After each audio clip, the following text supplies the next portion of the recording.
It's 11. I think we should get started with our session, and we'll keep some 15 minutes or something, 10-15 minutes in the end for questions that people may have. Yeah. And then we can conclude. Okay. Great. Arno, the floor is yours. I welcome you to our second webinar under OWASP Hacker Thursdays. We received great feedback on the first one, and I think people are excited for this one as well. So please go ahead. Thank you. So, good morning, everyone. I'm Erno Jeges, and I'm basically here to make you more paranoid, at least when it comes to serialization and deserialization stuff in your code. But we can also say, like, I'm here to make you paranoid in general, because I represent Academy, Secure Coding Academy, who is an educational company focused on educating software engineers, educating developers on how not to code, basically. And what you will see here in the next hour or so is basically an excerpt from our curriculum, which will be, as you can guess, about serialization, deserialization, and all the related things, dangers, and what you can do about all of it. So a couple of words about me. As you can see me on the video as well as on the slide, I'm really a developer at heart, working in security for 15+ years, which means that I am a developer, but let's say something like 15 to 20 years ago, I stopped building code and I started to break code, which means I'm dealing with software security. I'm dealing with all those nasty bugs and vulnerabilities that lead to successful attacks. And of course, in the last 10 years, I'm trying to propagate this knowledge to software developers all around the world so that they don't commit those mistakes that lead to these problems. Otherwise, I did many different things beside, of course, building and breaking code. Like I dealt with remote identification, biometrics, even convergence of biometrics and crypto systems, software watermarking, so real different things I did in the past. As I said, I'm one of the trainers, and I'm the lead trainer of Academy with a long track record throughout Europe, North and South America, Africa, and Asia. So I covered much more than half of the globe with these trainings already. So much about me. So let's go and check the agenda and see what we will hear about in the next minutes. So it's all about deserialization. As you will see, we will just quickly go through what is serialization and deserialization, what it is all about, and why it is so dangerous. What are the dangers? What are the security challenges regarding, of course, the good old CIA or confidentiality, integrity, and availability aspects.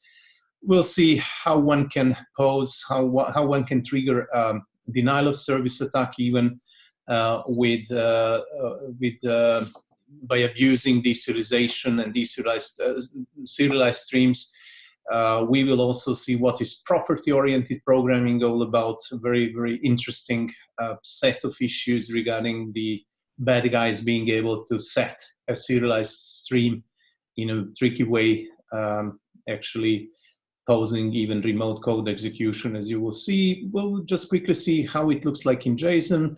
And of course, in all of the cases, we will talk about the best practices, so what one can do to avoid all these problems. And at the very, very end, we will just see quickly a real life problem, which will be an XML deserialization in upper struts, which can lead to RCE. So that will be just a kind of as a wrap up or as a takeaway. So we will just see a quick case study on all this, which is a real life vulnerability regarding and connected to deserialization. So let's see what serialization and deserialization is all about. So the main purpose of serialization and deserialization is basically data transmission. So data transmission either in distributed applications or in general within certain parts of the application, or of course, as it says here, data transmission, so basically between different applications. So remote procedure calls within one computer, pushing through authentication tokens, or pushing through any kind of information through the internet. This is so using serialization is very handy, because as you can see in the bottom, in the figure here, if you have an object somewhere in the memory, then by serialization from that object, the serialization subsystem will make a stream, which stream you can send through the internet to the other party, whoever it is and wherever they are located. And then as the other party receives the stream, so this very, very same set of bits and bytes, then deserialization will actually recreate the very same object as it was on the sender side. So the very same object will be recreated on the recipient side. So this is an easy way of sending through objects to the other party. But of course, when I said sending through to the other party, it's not necessarily that the other party is really an other party. So sometimes we do serialize objects from the memory of our software, our programs, so that we store it on the file system, and then from the same application later on we can read it back or reconstruct the object back in the memory by reading up this very same file. So there are many different use cases, many different ways of how we can use serialization, but the most important thing is that from an object that we have on the heap, basically in the memory, we by using the serialization subsystem, we can create streams and then do whatever we want with that stream, send it through, save it to a file, whatever, and then from the stream later on we can recreate the very same object. So you can have in different programming languages and different environments, you can have different solutions for this, like Java serializable, Ruby Marshall, .NET serializable, Python Pickle, PHP serialized function, Google Protobuf, Apache Bro, blah, blah, blah. So we have many different kinds of serialization and deserialization solutions, which typically serialize and deserialize your objects from the memory to byte streams, CBOR, BSON, things like that. Or in some cases, we do serialization to even, let's say, human readable file format like XML or JSON. So it is also very typical that we serialize to XML files or JSON files, and then deserialize, creating objects in the memory by reading up. If you like parsing in, we call it parsing more in case of XML and JSON, but parsing them in for the purpose of creating those objects, so recreating those objects. So this is the basic, let's say, the baseline knowledge about serialization and deserialization. And let us now see the problem. So let us now see what security issues this may cause. The first thing is quite obvious and quite trivial. If you have in your object, still in the memory, some kind of sensitive data, you can think about, passwords, secret keys like a private key or a session key, whatever.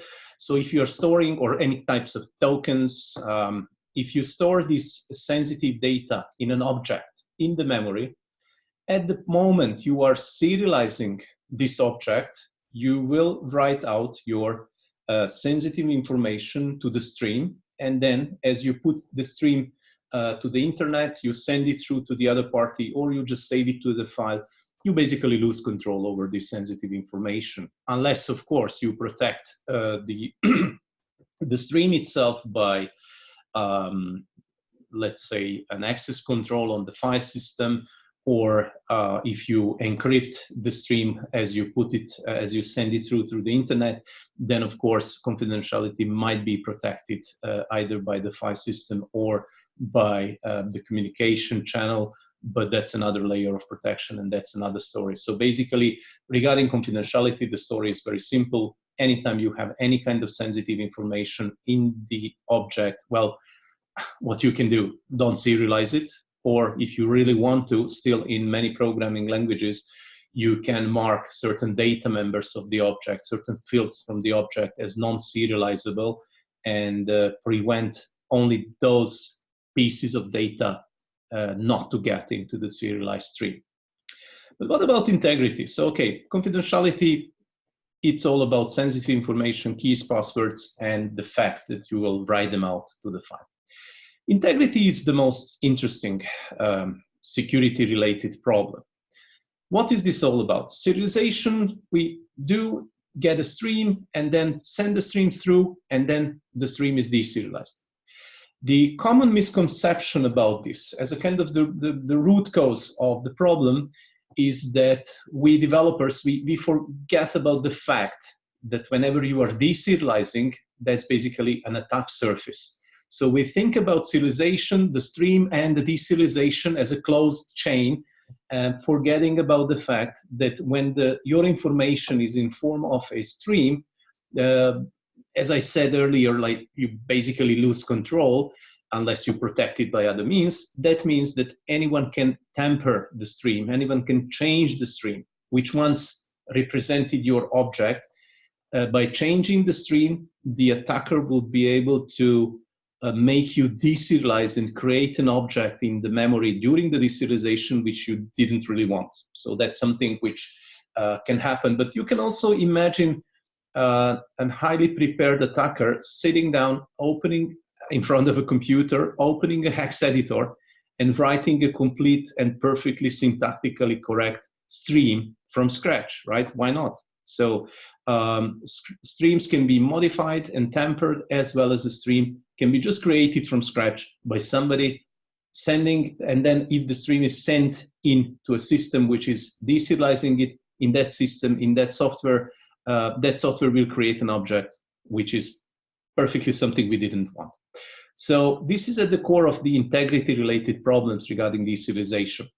To cut it short and to put it in a very, very simple way, we usually forget about the fact that deserialization and the deserialized stream itself is an attack surface through which we can get dirty and tricky inputs, dirty and tricky information, which will actually break some of the assumptions that we may have had during writing the code.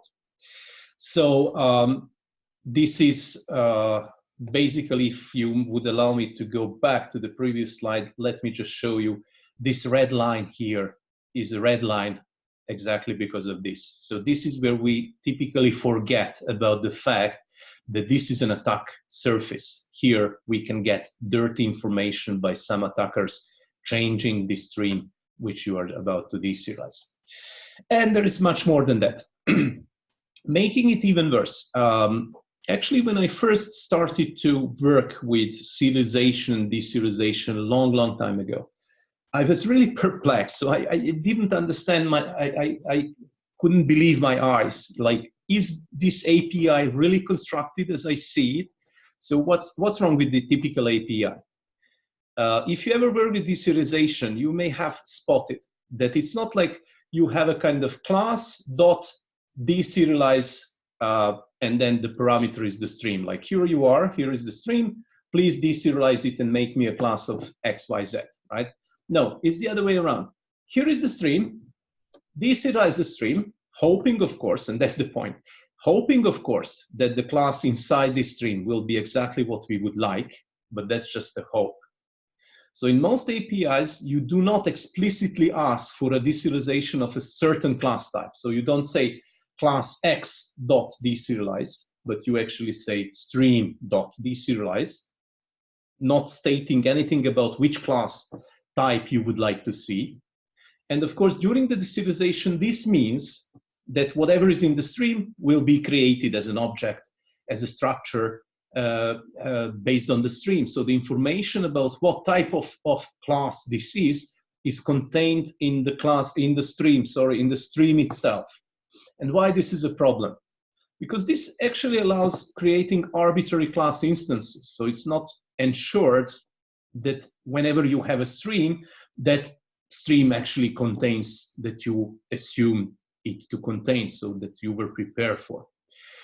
Of course, most often, in most cases, you will actually, the first thing you will do with such a reference to such an object, that you will cast it to whatever you would like to have, and casting may stop the show, because you will have the cast exception saying, okay, but this is not your class, this is not class X you wanted to see, but this is something completely different. But as you will see in the next couple of slides, and even in the demonstration, usually that's too late. So actually, casting may stop the show at some point, but many different things have already happened by that point, and that is somewhere at the essence of the integrity-related problems. Or that's not the essence, but would I say that that's the second level of the problems that we have regarding deserialization, that all of these APIs are just willing to deserialize whatever is in the stream. Third security-related issue is about availability. So it's all about denial of service attack. So the threat that we have related to availability is, of course, a denial of service. It is a situation when the deserialization, which in a case of XML, for example, or a JSON, you can even call parsing.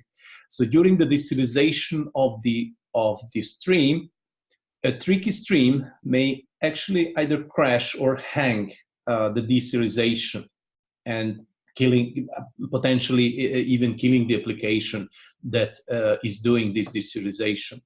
So an attacker can craft a tricky stream which can crash your applications or hang your applications, and this poses denial of service. We will see an example for this right away. So there are many different real-life examples that we know about of tricky XML streams or tricky XML files or tricky streams, when if you give it to a deserializer, it will just crash the application, like, or hack. XML bomb, billion laughs, it's a typical name for such tricky streams that can pose denial of service. Huge amount of nulls or empty objects in JSON array, another very, very typical thing. You basically create an array of JSON objects. The first one you create as a quite complex object, and then you simply say, and the very same object 10,000 times. And then that will cause really, really slow processing of that JSON. But that's just parsing and not necessarily deserialization for the purpose of creating an object. So as a quick overview, in advance, we can have confidentiality, integrity, as well as availability problems related to deserialization. So specifically in Java, deserialization creates, yes, I forgot to mention at the end, we will this morning have a kind of slight Java flavor, but of course, whatever I'm talking about and whatever I present is not necessarily just bound to Java. We will have lots of Java examples, but you can find very, very similar issues also in C#, in Node, in PHP, in all of the programming languages. So the examples will be in Java, but the issues are quite general regarding deserialization, not bound to Java. So related or going back to Java, but this is also true for C#. What is funny and what is interesting, let's put it in this way, regarding deserialization, that whenever we read about object-oriented programming and classes and objects and instantiating objects and all the related stuff like inheritance and blah blah blah, usually you will read something like an object can be created only through the constructor, right? Well, yes, that's true, except for deserialization, and of course except for cloning and some other things. So what is interesting is that deserialization creates a new instance of an object, but does not invoke the constructor. So in case of deserialization, an interesting thing is that we are instantiating an object, but without ever invoking the constructor. Why this is an issue? Why this is important? This is important, and for the same reason that I already mentioned, which is basically that during the deserialization, you are actually crossing the attack surface. So whatever you are deserializing is an attack surface, because you should assume that that stream has been tampered or even created from scratch by an attacker.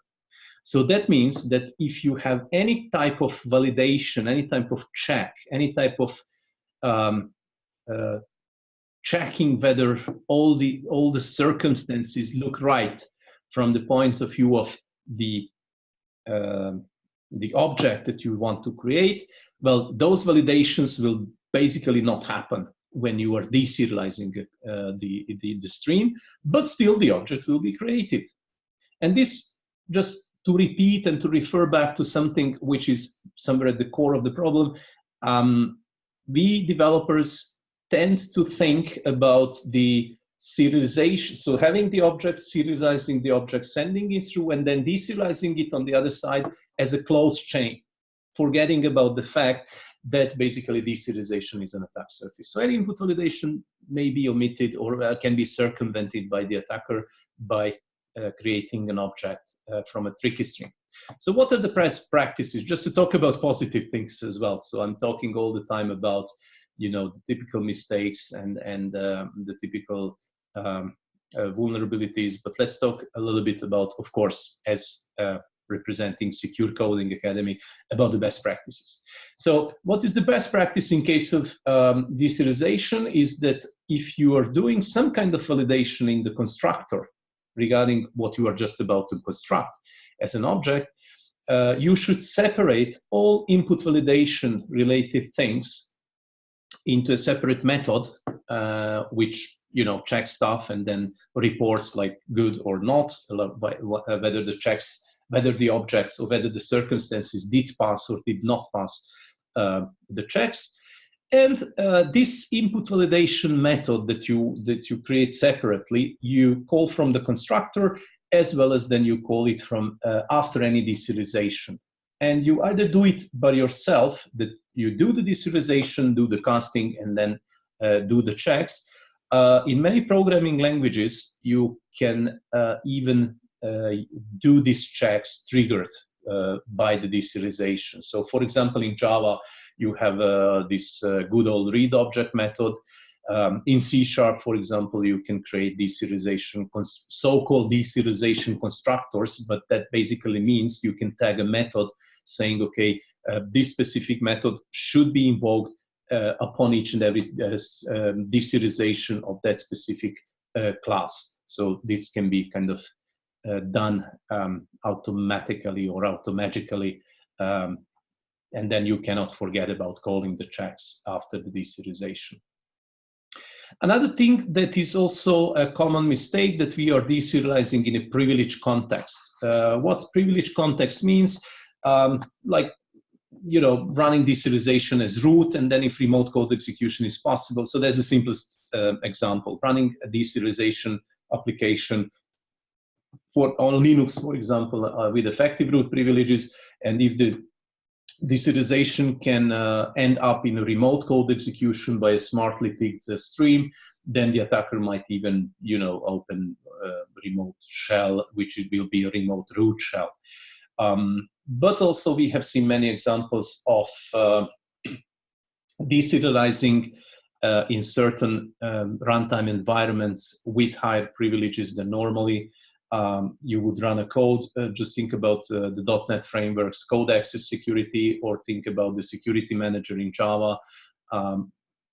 Just Google for Java calendar deserialization to learn like about one of the first very serious Java framework related vulnerabilities back from something like 2008. So the story is already 10 years old, but that was actually one of the really serious vulnerabilities out there regarding the Java framework. And it was about doing deserialization in a privileged context, breaking the security manager of Java. So these are just some of the Java related considerations. And let us now see a couple of specific issues. First, we will talk about actually the last item from the previous slide, which is about denial of service or breaking availability, crashing or freezing applications by smart crafting of certain streams, which we get deserialized in a way or the other in, let's put it in this way, in other people's computers. So if we can send that in, so we create serialization, we create a serialization, a stream to be serialized, and then we send it into a system which is willing to deserialize this stream, then we can do nasty things. In this specific case, actually crashing or freezing those applications. So this is an example that you see here, which is such. So you can create an object that causes a denial of service during deserialization. So what you see here is the serialization part. So this piece of code is a piece of code that will create a tricky hash set of hash sets, as you can see. You don't have to go into details, but basically it's like creating a root just to make sure that a root hash set, just to make sure that the garbage collector will not clean things up. And then starting off from this root hash set, we will create always a pair of other hash sets and then attach new hash sets into these hash sets. So these hash sets will be hash sets of hash sets. Anyway, and we do that in a loop. In this case, we do that to the depth of 100. So that will be 100 pairs of hash sets actually create as containing other hash sets as members or referring each other. So that's, to cut it short, this will be a nice complex object in the memory. A set of objects actually in the memory referring to each other through the references, specifically S1, S2, and having, or basically having those references in the hash sets. And the thing is that actually if you take this piece of code that you see on the screen and run it, it will actually create, as you can see in the last line, it will then serialize this root. Starting off from the root reference, it will just serialize this huge beast that we just created in the memory. And that's fine. It's just a couple of hundreds of bytes, nothing really interesting. But actually, if you give this couple of hundreds of bytes long stream to a deserializer and get it deserialized, actually that deserialization will hang. Actually, it will be so slow that we can call it a hang. Actually, we can call it a denial of service. There are many other things, like there are many other examples, like hash table collision attacks, which were very popular like 6 or 7 years ago, when you had hash tables and somebody abused the hash table by feeding the hash table with parameter values which collided in their hash values, or heap denial of service. So there are many, many different other examples. So what you see here on the slide is just one example in Java. Like if you create this, have it serialized, and then give it to some other systems to deserialize, they will be quite slow in doing this. So that's the idea. And now let me demonstrate this to you. So if you don't believe me, I can show you. If you take this piece of code, create this beast on the heap, create this object on the heap, serialize it into a stream, and then give it to somebody to deserialize it, it will be extremely slow. So now I will switch to a virtual machine that I have prepared here with this, and I will have this short demonstration about how things can go wrong related to this. So as you can see here, we have exactly this code that was on the previous slide. So this method actually creates the root and then creates this set of hash sets containing other hash sets in a loop. For start, as you can see, the loop is set to 20. So the depth of this beast, so the complexity of the beast is not so big for a start. It's only 20. So the depth of these hash sets containing other hash sets is 20. So let's see what happens. If I run this, it will create, as you can see, it created the payload. So actually it did serialize this object. And let me show you how big this is. So as you can see, it's a bit more than just a couple of hundreds of bytes. It's actually pretty much close to 1 kilobyte in size. And of course, this complexity is not really very dangerous. It's already, as you will see, it is already quite slow, but still not that much that we can, say, okay, this is really a denial of service. So when I start the deserialization, so this start sh now basically just starts a deserialization application. And as I press the so this prompts me for a password, and as I press enter for a password, whatever the password is, we don't care about that. When I press enter now, the deserialization will happen, right? So as you can see, 1, 2, now it's more or less like 1 single second for start.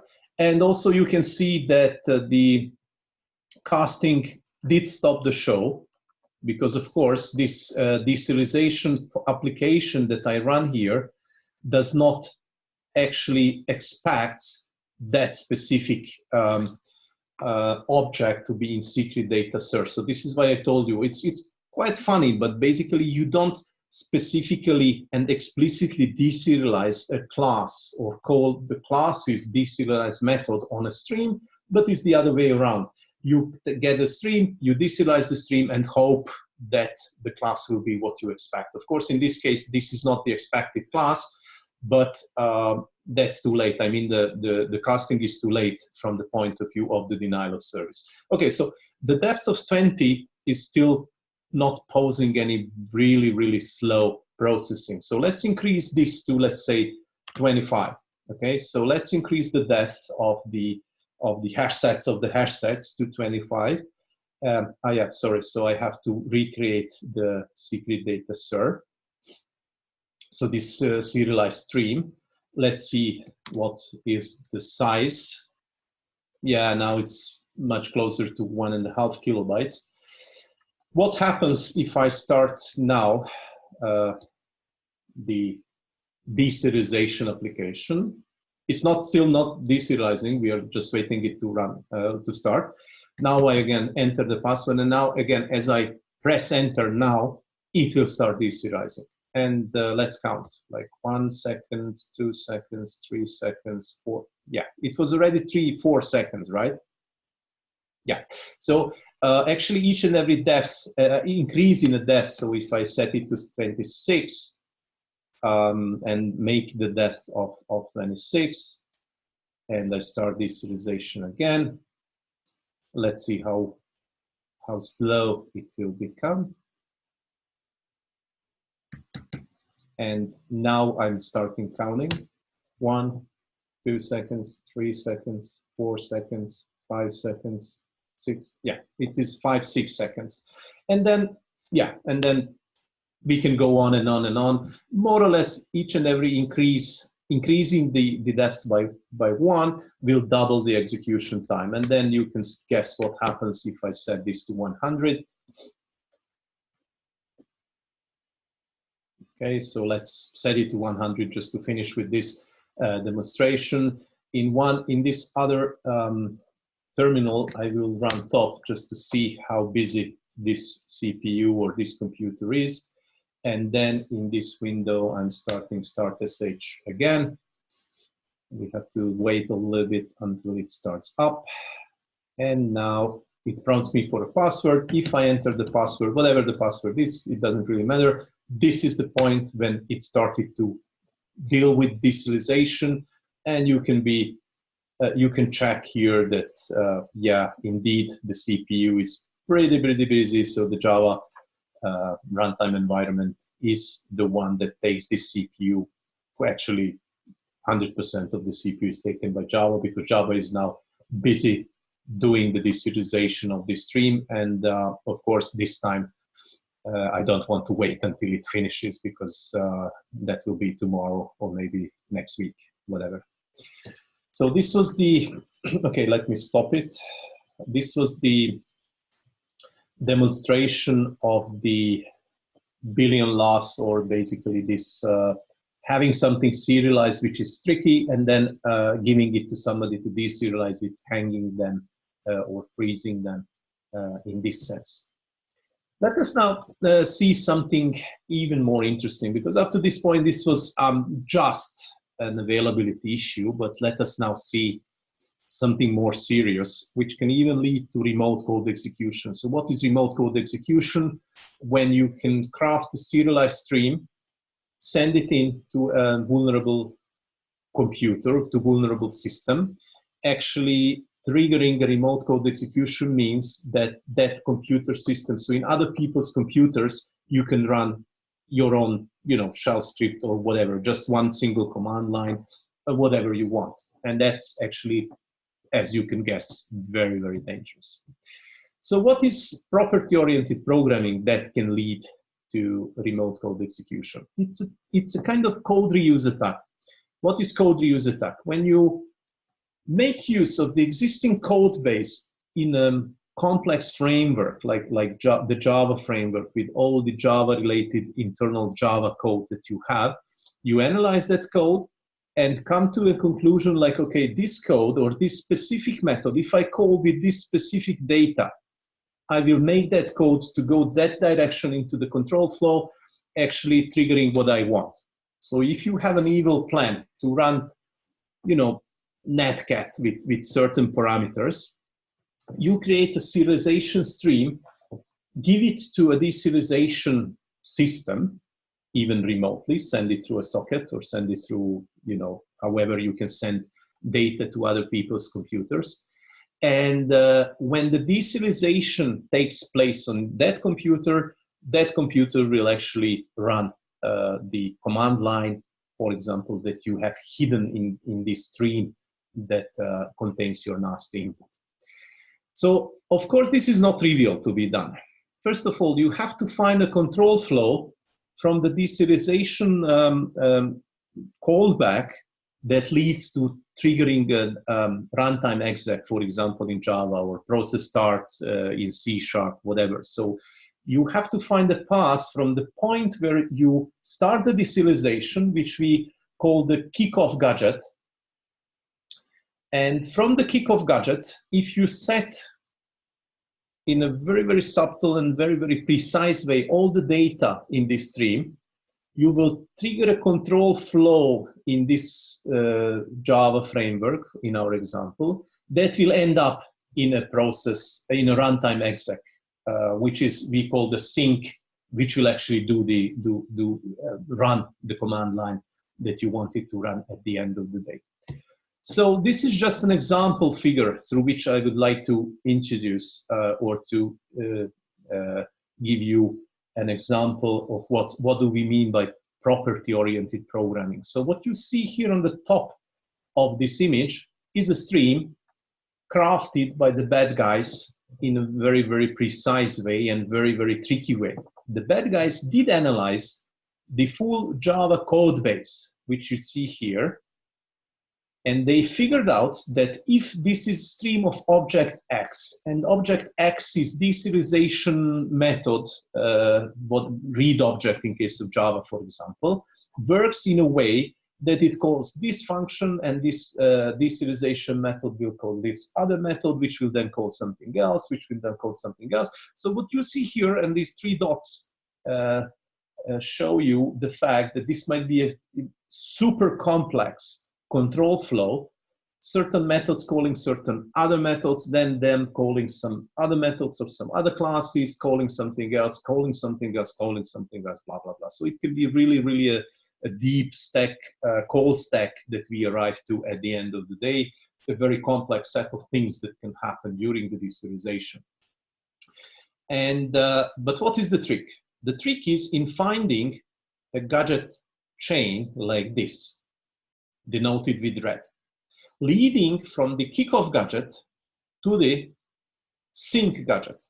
The sync gadget is always a method which is executing some runtime exec, some command lines, executing some kind of code from data that arrives to it. So in this case, this function here, this method here, which you see on the bottom right, is running runtime exec with its parameter, which is CMD, and this CMD parameter is being provided by this other function, which calls, or other method, which calls this one, and this calls that, and this calls that. So you can imagine this can be a pretty complex set of methods calling each other. Where is the trick? The trick is to find this path from the kickoff gadget to the sync gadget. But of course, on this path, the attacker may have certain challenges. Like, for example, in this method here, which is a method of some class, whatever it is, it's an internal Java code. We may have a check saying, if the value z, the property, the value that we have in the object, if the z is smaller or equal than 0, we go this way. If z is bigger than 0, is greater than 0, we go that way. What is the trick? If we go that way, so if you go downwards, we lose. We will not end up in the sync. So this is why in the stream, the attacker will set z, the data member z, to be 0. Why?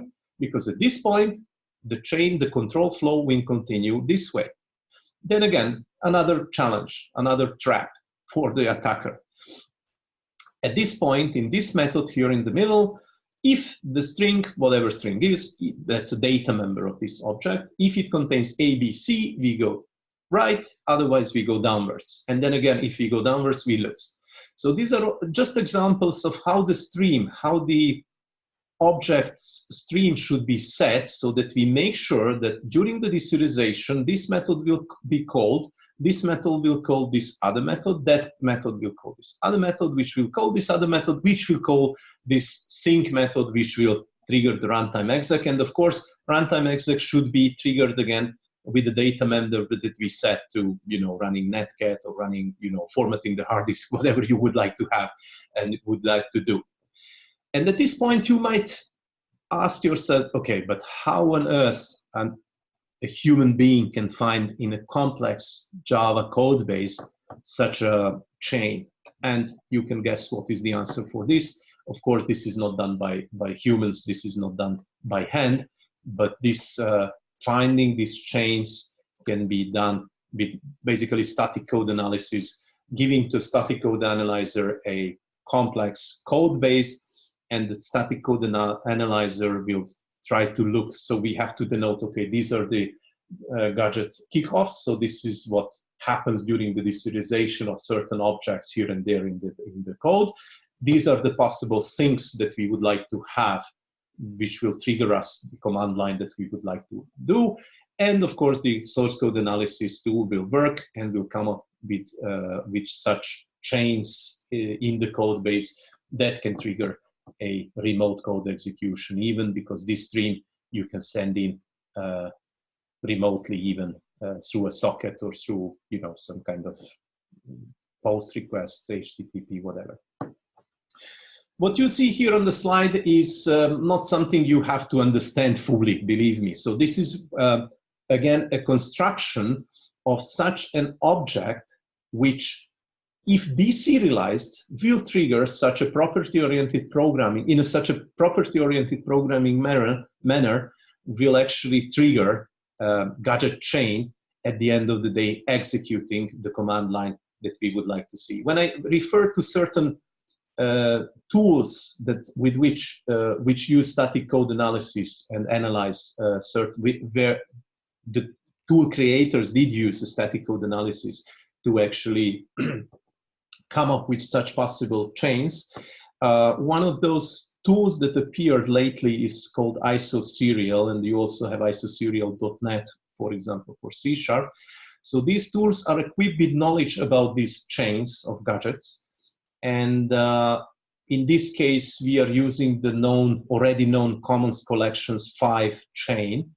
And you can see how these tools work. So they will provide you a function, and this function is very simple function. Then if you call it, it will create you an object and give you a reference to that object, which if you serialize, that will be the stream that you have to give to somebody. And if somebody will deserialize the stream will run your command line. So what is your command line? It's simply a function, it's simply a parameter of this function that you have to provide to this get object. So get object you call with the command line that you want to execute in other people's computers. And at the end, it will return you, it will give you a reference to an object, which if you serialize, give it to somebody, that somebody, when will deserialize this object, will basically run your command line. I really don't want to go into details like how this works. It's all about hash maps and decoration of hash maps by using a transformer chain. And as you can guess, and as you can see here, the transformer chain is created in a way that basically it gives over method by method and object by object the control flow. Actually, we call the get method for get runtime and then invoke an exec with the parameter that we have, basically triggering this, what you have just seen. Okay, so this is quite complex, but as I said, don't worry if you don't understand it, because it's not for humans. This is something that has been found by a tool, and believe me, it works. Again, if you don't believe me, let me show you. So let's have a nice demonstration on this as well. So in this case, we don't need the IDE anymore. What we will do is we will run. So if, I'm sorry, okay, so let's go here.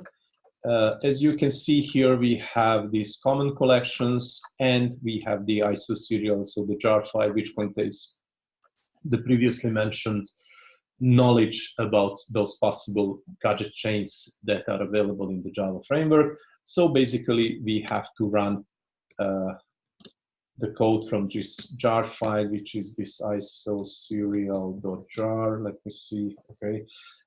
Yeah. And let's do this with common collections 5. Right. So we are selecting now the gadget chain that we would like to use. And now in apostrophes, we just put the command line that we would like to have. So this is the good old netcat, listen on port 31337. And if somebody connects there, just open a shell. So this isoserial.jar contains the code of isoserial. When if we run, we pick the common collections 5 gadget chain, and the output we basically run to secret data.ser. Okay. Did I make any mistakes? Let me check. Isoserial.jar. Commons collections. Yeah, okay, so I see the problem is double L, of course, so that's just a typo. You see the slides. Sorry, thanks for warning me. I forgot to switch. Yeah, do you see the, so just let me know, do you see the virtual machine now? You should. If you could just, yeah, okay, sorry for this, yeah, sure, thanks for letting me know.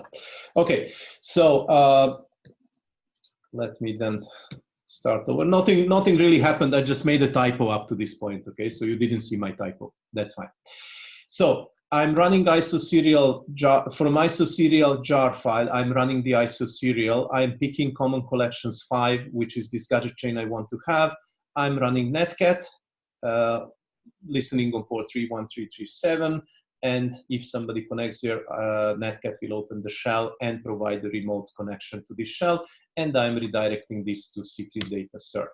That's it. So now I have a secret data ser, which is of course now 2 kilobytes, and this is not the good old billion laughs one, but this is the output of isoserial, and this output of isoserial is actually will make anyone who will deserialize this to run this command line that you have seen here, which I specified.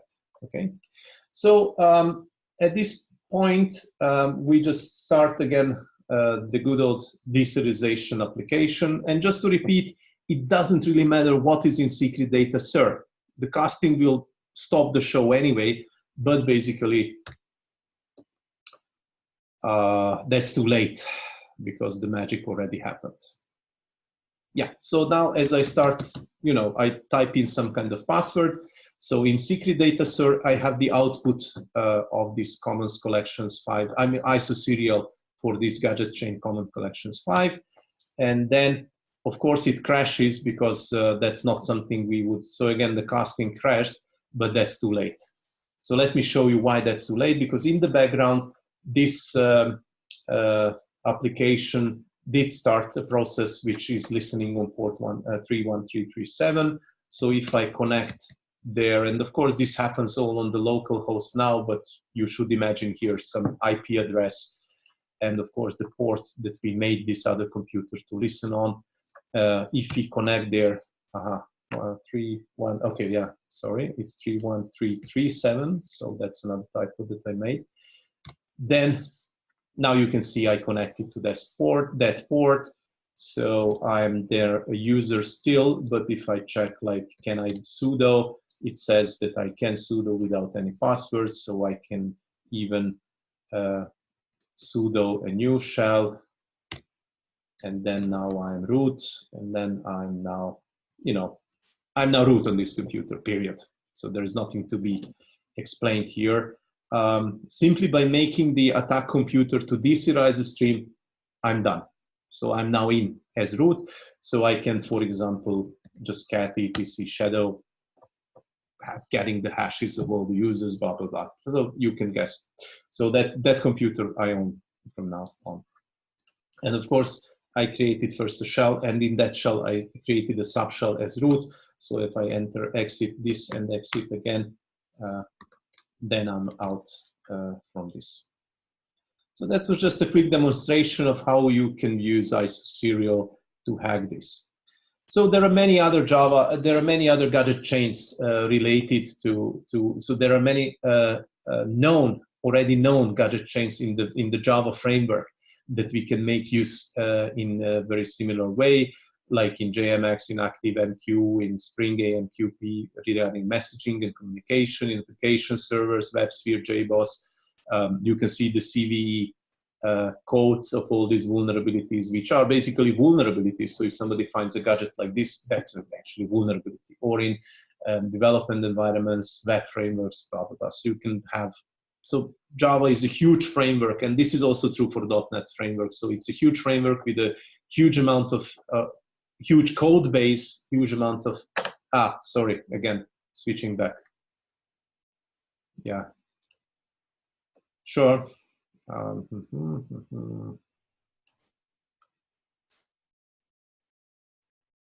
Okay, let me please know again if you now see the slides. Yeah, okay, thanks for reminding me. It's obviously I'm switching back and forth from the virtual machine and the slides on my computer, but of course I have to switch in Zoom so that I share the right stuff. So Java is full of different such gadget chains, as well as the C# framework, and you can see some examples of these gadget chains already known in different environments. So of course, finding and exploiting these vulnerabilities or these gadget chains is difficult, but it's not done by humans, it's not done by hand, it is done by tools. Since time is running up, let me just summarize this slide very quickly. All of the things that we discussed also applies to JSON as well, and you can see some JSON parsers here. When we use JSON to build an object, for example, on the client side in JavaScript. So property-oriented programming can happen in JSON as well. And on the slide, you can see many different JSON parsers which are vulnerable in a way or the other. You should definitely not use fast JSON, sweet JSON, JSON-IO, flags JSON, because they cannot be used in the right way. It is dangerous to use FSPickler. If you configure it in a very, very subtle way, you can even live with it. Use carefully JSON.NET, Jackson, Jensen, and the rest. The only one which you cannot misconfigure, and the only way you can use it is safe from this deserialization point of view, is JSON from Google. The source of this analysis is something you can see on the slide. So let's go on. What are the best practices? So let's see how we can cope with all this. First of all, never deserialize untrusted data. So if you are deserializing something, and that can come from the internet, that you can receive through a socket, be afraid of it. Be extremely paranoid about it and check whatever you can check. But of course, it's not easy. Like, what should be checked? From the point of view of confidentiality, of course, don't deserialize anything that, don't serialize anything that contains sensitive information. some people even say don't deserialize objects, but instead serialize simple data types like a string, an int. But of course, then you perfectly lose the most important benefit of deserialization, namely that you have an object and you serialize it in with just calling one simple method of an API. So that's why we like serialization and deserialization. Of course, it's much secure if you just serialize complex data structure, string by string, int by int, separately, all the simple data types. But of course, then you lose the benefit of serialization. Use schema. That's something you can do for XML, but there is also schema for JSON. Unfortunately, this is not available, and this is not something we can do for binary data that is the stream that we serialize. But specifically for XML and JSON, we can even go for this one. And enforcing a whitelist when parsing is something I really, really like. What is this all about? It is all about my initial problem with serialization. So these days, the serialization APIs started to implement a possibility for you to state a whitelist, saying, okay, this is the stream, this is, I want to deserialize, and as a parameter, you can state, and I want these class types to be in this stream. If there are not of this, if the deserialization realizes that the stream is not of the desired type, the deserialization stops right away without anything happening. It's not post-casting, so we don't put our lives on subsequent casting, but we say the deserialization should be stopped right away at the moment when the deserialization realizes that the stream is not of the right, does not contain the right type, the right class type. So that's something I pretty much like, because now you can say, okay, I want this class, and that is, you can be pretty sure that that class will be serialized. And of course, proprietarily, if you do not trust something you are just about to deserialize, that means that you need integrity as well as authenticity of the stream, which you can provide by digitally signing the stream before you send it through the internet, if you are just concerned about integrity problems related to them, and you want to make sure that the serialization, the stream and the deserialization is really a close chain from integrity point of view. This is something you can provide by digitally signing it. And the case study at the end, it is an XML deserialization problem in Apache Struts, leading to remote code execution. And after discussing all these issues related to property-oriented programming, it will be extremely easy to understand what this vulnerability is all about in Apache Struts. It allows remote codes execution. You see on the slide the version, so Apache Struts 2.12 to 2.3.33. It exploits an XML deserialization, actually. So in this specific case, the stream is an XML file, which Apache Struts deserializes, but in a very, very creating this XML in a very, very specific way, and this is figured out by some tools or by somebody.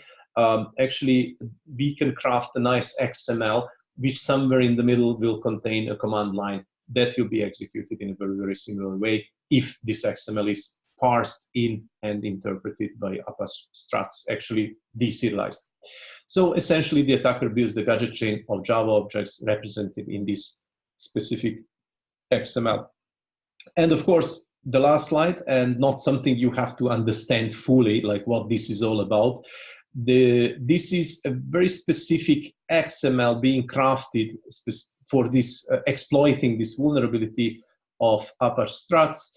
And if this XML is created exactly to have this structure, we have emphasized here on the left part those 3 lines which are part of the command.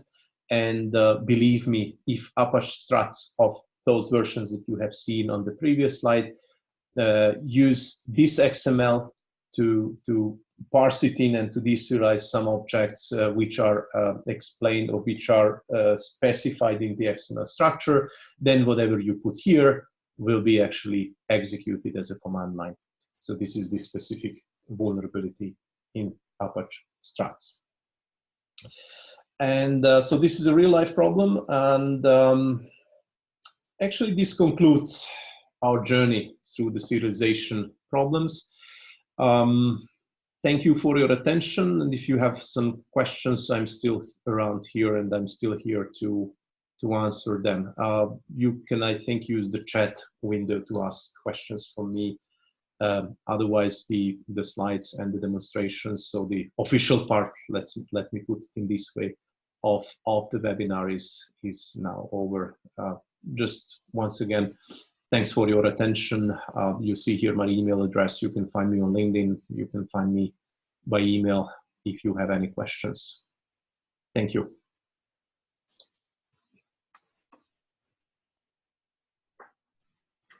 Thanks, Ono, for that wonderful session. Are there any questions? If anyone has any questions, please post them in the chat right now.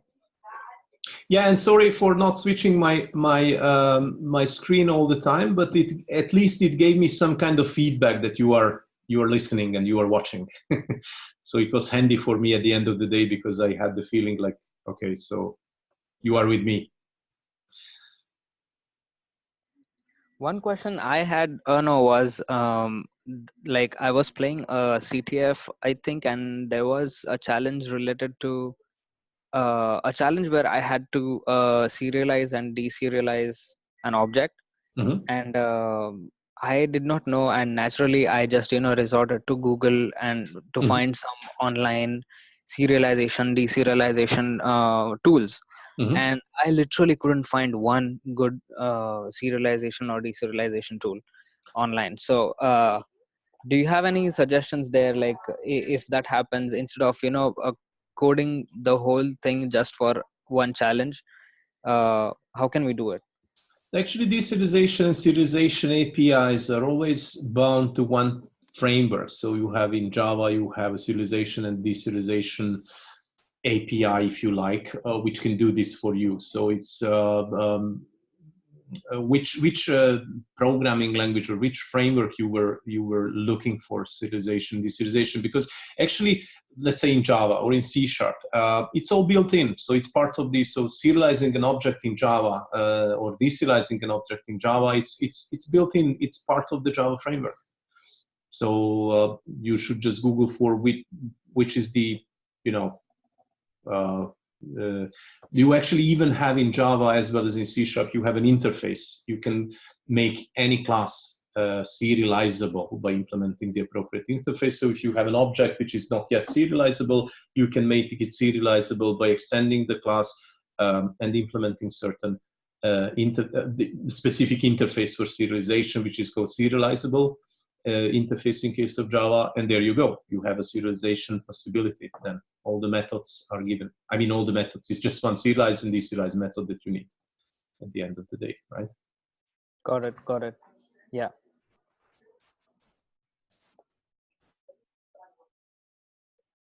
Are there any other questions for Ono? By the way, we would have this recording on our YouTube channel, which goes by the name OWASP Hacker Thursday. You can find it on YouTube. It has a white OWASP logo, so it's really easy to even identify. And this presentation should be up. This webinar should be up by today or latest by tomorrow. Mm-hmm.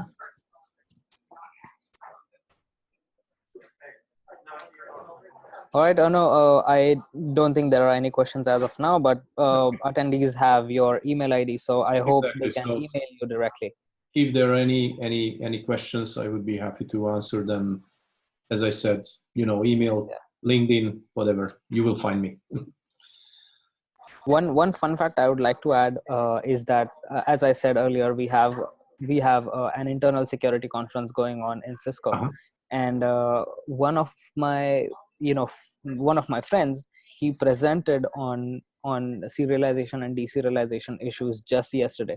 So I think it's an issue that is not quite spoken of, but quite prominent across all of the applications around us that we see every day. So I think it's an important issue, and it's a good avenue to make your name on, I would say. And if that part is missing in your application somewhere, you could go and improve it, because it's I think it's going to be a potential attack vector. We don't know, maybe tomorrow. Yes, actually, it has been included into the OWASP Top 10 2017, according to the opinion of security experts. So this is not something that came from the past, like, okay, this has been exploited in the past millions of times and we know everything about this type of problems, these types of problems. But it's more like we see it coming. So it's more like pretty much hyped these days, and this is reflected well, or maybe this is due to the fact that OWASP Top 10 actually pretty much correctly contains this on the list since the last year. And we can say that this is also a kind of new development, which was, I mean, the possibility was there all the time, but as it always happens, up until somebody crafted a tool like this ISO serial, it was really, really hard to find these gadgets, and it was literally impossible for a human being with human intelligence to find this, because the analysis is so hard to be done and so challenging. But at the moment somebody crafts a tool which can automate finding these gadgets, then the story is over. I mean, then we have a tool, we have a big green button that we should just press, and we have the gadgets. You just give it the tool, the code base, which is Java code base, is a huge code base. You just give it to the tool, press the big green button, and the tool will just dump you out all the possible gadget chains that you can then make use of. So this is why this has been, why this happened, that this is a new development, because of the tools. Before we didn't have the tools, so this was not really an issue. But since we have tools, this became an issue, because this became quite easy to be done. It was possible all the time, but was very hard before the appearance of these tools. And this is quite common in case of security, that something might be hard, but at the moment somebody writes a script, somebody writes a tool, it becomes an easy attack technique, literally overnight. That is so true. No, I definitely agree with that.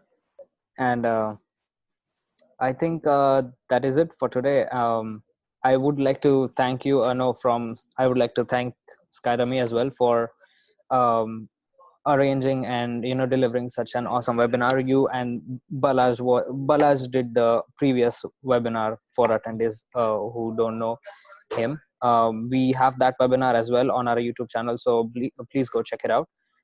And Hacker Thursday hopes to arrange these webinars regularly, at least once a month, if that's possible. I thank Zoom for such an awesome tool for delivery. Even Ivan is actually with Zoom, and he has helped us a lot with the Zoom Zoom side of it. So so yeah, thanks everyone, thanks for attending, and hope to see everyone at the next webinar. We don't have it planned yet, but as soon as we do, we would put it up on our meetup page. OWASP Bay Area has a meetup page of itself that it uses to document all the meetups, all the sessions like these, and post it on there so that people are aware that, okay, these are the list of events that are coming up. So please go check that out as well. It's on the meetup page. It's called I'll just post the name, OWASP Bay Area. If you search for this on meetup.com, you would get that page. It's just one page. Okay. Okay.